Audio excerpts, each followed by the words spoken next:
Presiden Partai Keadilan Sejahtera PKS, Al-Muzammil Yusuf, mengungkapkan hasil pertemuannya dengan Presiden Prabowo Subianto di Istana Kepresidenan Jakarta pada Selasa sore.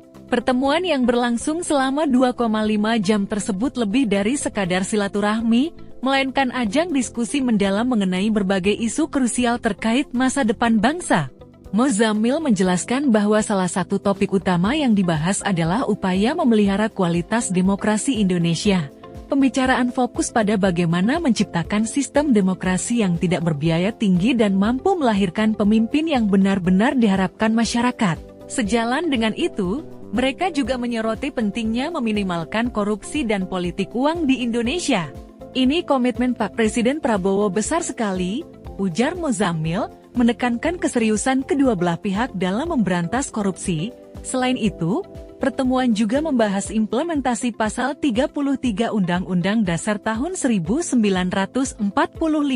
PKS dan Prabowo bersepakat bahwa perlu ada pemikiran serius mengenai sistem perekonomian Indonesia yang dapat memastikan sumber daya alam negara benar-benar dimanfaatkan untuk kesejahteraan rakyat. Perlu kita pikirkan tentang sistem perekonomian Indonesia yang bisa mengarahkan bagaimana sumber daya alam, segala kekayaan di Indonesia betul-betul bisa untuk kemakmuran masyarakat, jelas Muzammil. Isu lain yang tak kalah penting adalah peningkatan peran Indonesia di Organisasi Kerjasama Islam OKI. Muzammil menyampaikan bahwa selama ini Indonesia belum pernah memimpin OKI sebagai Sekretaris Jenderal atau Wakil Sekretaris Jenderal. Ia mengungkapkan bahwa Prabowo memberikan perhatian besar terhadap hal ini, melihat potensi Indonesia sebagai negara dengan mayoritas Muslim moderat yang dapat diterima banyak pihak di dunia Islam.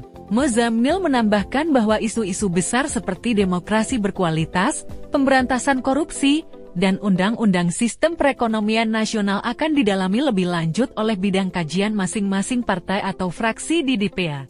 Meskipun demikian, pembahasan mengenai pemilihan kepala daerah pilkada melalui DPRD tidak dibahas secara mendalam mengingat keterbatasan waktu.